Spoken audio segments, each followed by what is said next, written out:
Bonjour à tous, bonjour les amis. On est de bon matin dans le jardin et si on se penche, si on écoute attentivement, on entendra peut-être comme un murmure, on entendra peut-être ceci. Hé, j'ai besoin d'eau. Bon, d'accord, passe-moi des sucres. Ou alors encore, dis donc, pour faire mes fruits, il me faudrait un petit peu plus de phosphore là. Bon, écoute, tu vas me passer de la sève, ça va s'arranger. Et puis encore, ici, oh, une attaque de punaise, dis donc. Une attaque de punaise prévient les autres. Bon, ok, je vais prévenir les autres. Et puis, on va arranger ça, t'inquiète. À moins que vous entendiez oh, il n'y a pas de réseau ici. Eh, c'est quoi ce réseau pourri? On capte rien. Et oui, dans cette cinquième épisode de la série sur le non-travail du sol, je vous propose aujourd'hui de découvrir le réseau. Le réseau dont il s'agit bien sûr, c'est le réseau mycélien, c'est le réseau des champignons. Et donc on va explorer un peu ce monde particulier.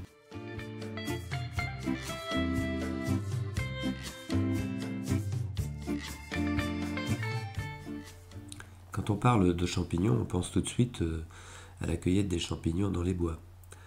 En effet, l'association arbre-champignon est connue et les mycologues avertis savent où aller chercher tel type de champignon, sous quel arbre on a plus de chances de le trouver. Alors on parle ici de la surface des choses, c'est-à-dire des champignons, de la partie émergente d'un iceberg qui est en fait le réseau souterrain de mycélium, et un réseau particulièrement tissé, donc une toile un petit peu comme le web. Donc l'analogie est assez parlante. Et si en forêt on trouve comme ça beaucoup de champignons qui sont visibles, on va en trouver également parfois dans des vieux herbages, dans des vieilles prairies, par exemple les petits rosés, et on va aussi en trouver sur le bord des chemins. En fait, on s'aperçoit qu'on trouve des champignons dans les endroits qui ne sont pas travaillés par l'homme. Si on va dans des endroits de grande culture, d'agriculture conventionnelle, avec du labour, avec de la monoculture, eh bien on ne trouvera pas de champignons. Et de même, dans des prairies qu'on va avoir labourées, retournées sur des prairies temporaires, on ne trouvera pas non plus de champignons. Parce qu'en fait, à chaque fois qu'on fait un travail du sol, eh bien on détruit ce réseau et il lui faut du temps pour se reconstruire.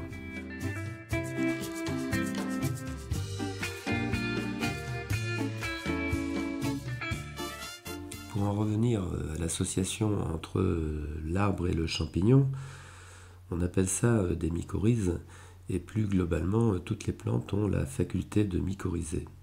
Alors, mis à part quelques exceptions comme les crucifères. Et donc on va se pencher un peu sur l'intérêt d'avoir au jardin et au potager des plantes qui soient mycorhizées. Lorsqu'il y a une association entre une plante et un champignon, une mycorhize, donc il y a ce qu'on appelle un échange de services, c'est-à-dire que d'un côté on va récupérer des sucres, de la sève de la plante, ça c'est le champignon qui ne peut pas lui synthétiser les sucres. Et de l'autre côté, on va avoir accès à des ressources qui ne sont pas accessibles directement par la plante, pour différentes raisons. Et donc c'est cette association qui est à bénéfice mutuel, qui fait tout l'intérêt d'avoir des plantes mycorhizées, y compris pour nos légumes au potager.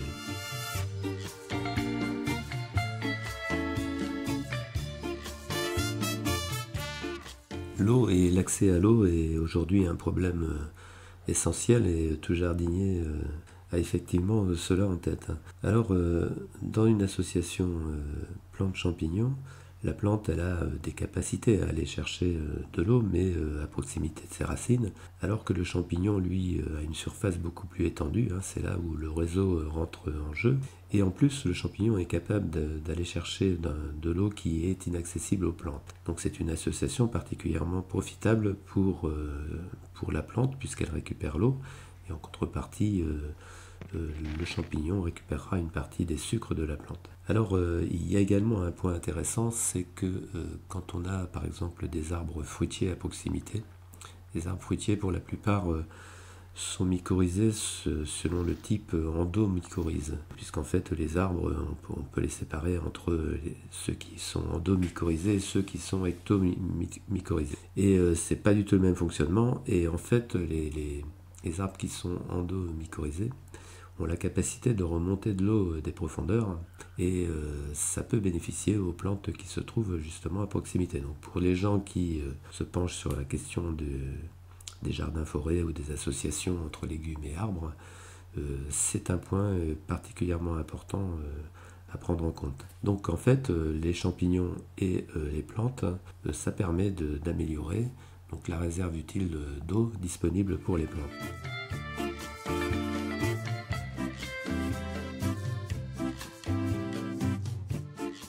Alors la mycorhize permet aussi des échanges de services, sucre pour le champignon et puis éléments minéraux pour la plante.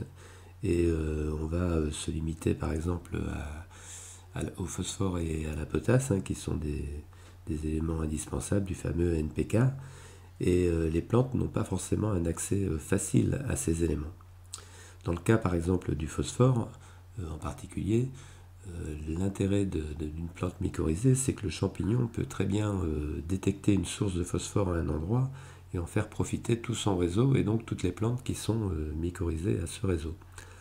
Alors dans le cycle du phosphore, qui est très lié au cycle du vivant, si on oublie un peu les mines de superphosphate qui sont tout à fait épuisables, et qui le seront d'ailleurs dans quelques années, dans quelques dizaines d'années, dans le cycle naturel, le phosphore est présent mais n'est pas toujours accessible aux plantes. La potasse, c'est pareil. Et en plus, il est souvent véhiculé par le vivant. C'est-à-dire que par exemple, on sait que les os sont très riches en phosphore et en calcium également, qui est des fois aussi un élément manquant. Et bien lorsque vous allez avoir par exemple un petit cadavre d'oiseau ou autre chose, eh bien ça va être à un endroit précis, ça va pas être forcément au pied de la plante qui a besoin de phosphore. Et donc le rôle des champignons, c'est justement, alors bon, il y a tous les décomposeurs de cadavres qui se mettent à l'œuvre, et ensuite pour ce qui est des os, ça va être essentiellement les champignons qui vont justement être capables de véhiculer le phosphore de ce gisement vers bien le réseau, et à travers le réseau vers les plantes. Donc dans un terrain bien mycorhizé, si vous avez une source de phosphore à un endroit, ou si par exemple vous faites pipi à un endroit, eh bien le phosphore, il sera tout à fait possible qu'il soit véhiculé par le réseau mycélien des champignons. Et donc si vous avez des plantes mycorhizées, elles en profiteront même si vous ne venez pas faire pipi juste à côté de votre plante.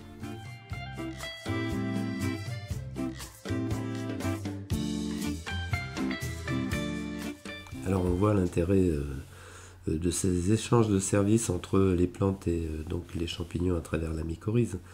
On va également voir un intérêt au niveau de la santé des plantes. Alors ça peut se comprendre parce que le champignon, dans la mesure où il a besoin de la plante, comme la plante a besoin du champignon, eh bien s'il y a une attaque quelconque sur la plante, le champignon va être affecté, puisque sa source de sucre va être affectée. Et les expériences qui ont été menées montrent qu'une plante mycorhizée est beaucoup moins sensible à par exemple des attaques d'autres champignons pathogènes, hein, comme on peut penser au mildiou, ou à d'autres, ou à l'oïdium, ou à d'autres champignons pathogènes. Et cette protection rapprochée est quand même d'un grand intérêt pour les plantes, et en particulier pour les légumes, pour limiter l'usage de produits de protection En fait, donc c'est une association, la mycorhize, qui permet aux plantes de rester plus ou moins en bonne santé. Ça ne veut pas dire qu'elles ne seront pas attaquées, qu'il n'y aura pas un petit peu de dégâts, mais les expériences qui ont été menées montrent que ces dégâts sont moins importants.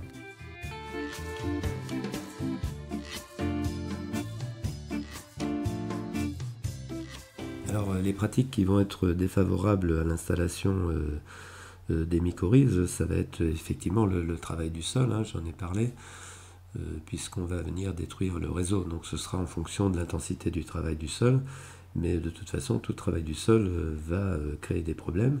Il y aura besoin de reconstruire ce réseau mycélien pour le champignon et donc d'y consacrer des forces. C'est donc contre-productif. Alors il y a aussi d'autres aspects qui peuvent être dans nos pratiques, qui peuvent être préjudiciables.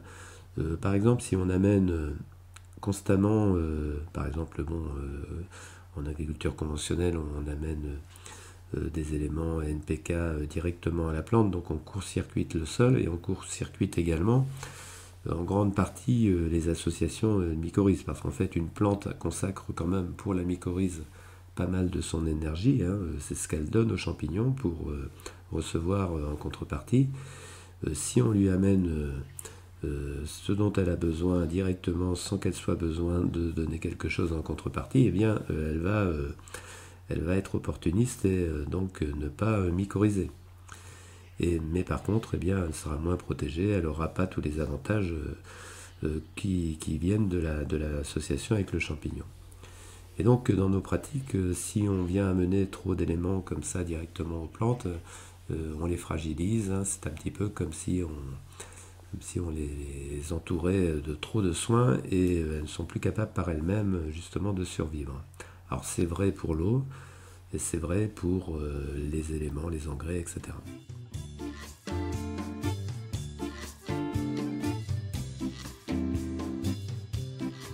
Alors les pratiques favorables, eh bien, il y a d'amener des matières hautement carbonées, en particulier de la lignine dans nos potagers, et en effet les champignons sont les seuls capables de dégrader la lignine. On va donc créer un climat favorable pour l'établissement des champignons.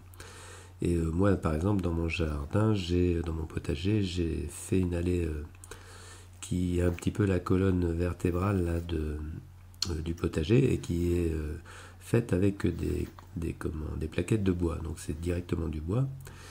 Et donc ça permet comme ça d'avoir une allée plus ou moins vivante. Alors je n'ai pas, comme certains font, un géotextile en dessous, parce qu'en fait ce que je veux justement c'est que c'est qu'il y ait un lien avec le sol, c'est que les champignons s'établissent, etc.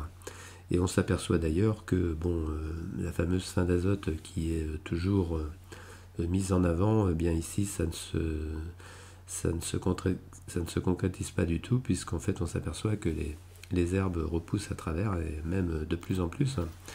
Ce qui fait que pour mon allée, il va falloir que je l'entretienne. Bon, en général, je l'entretiens une fois en fin d'année.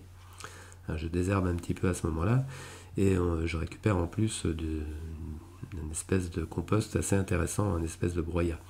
Donc tout ce qui est broyat, tout ce qui est avec un petit peu de bois, c'est effectivement une ressource particulièrement intéressante au potager pour que les champignons puissent trouver de la matière à dégrader.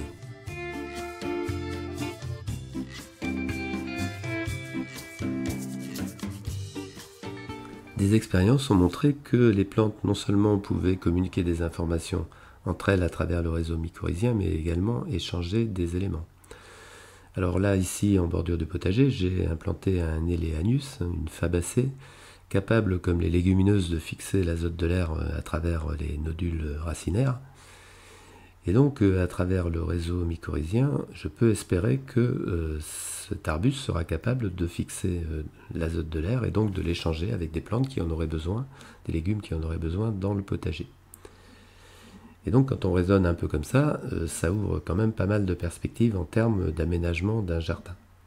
Alors j'espère vous avoir montré l'intérêt dans cette vidéo d'avoir des plantes mycorhizées, que ce soit dans nos jardins ou nos potagers. Alors mes références par rapport à ce sujet, ce sont essentiellement Hervé Covès et Marc-André Sellos, dont on trouve de nombreuses conférences sur le web, en particulier sur YouTube. Donc si vous voulez creuser ces sujets, c'est particulièrement passionnant. Parce que j'en ai pas fait du tout le tour, c'est juste comme ça quelques éléments donnés pour réfléchir et pour réfléchir à un sujet qui me semble quand même très intéressant. Alors voilà, cette vidéo est maintenant terminée. Je vous dis à la prochaine vidéo et portez-vous bien.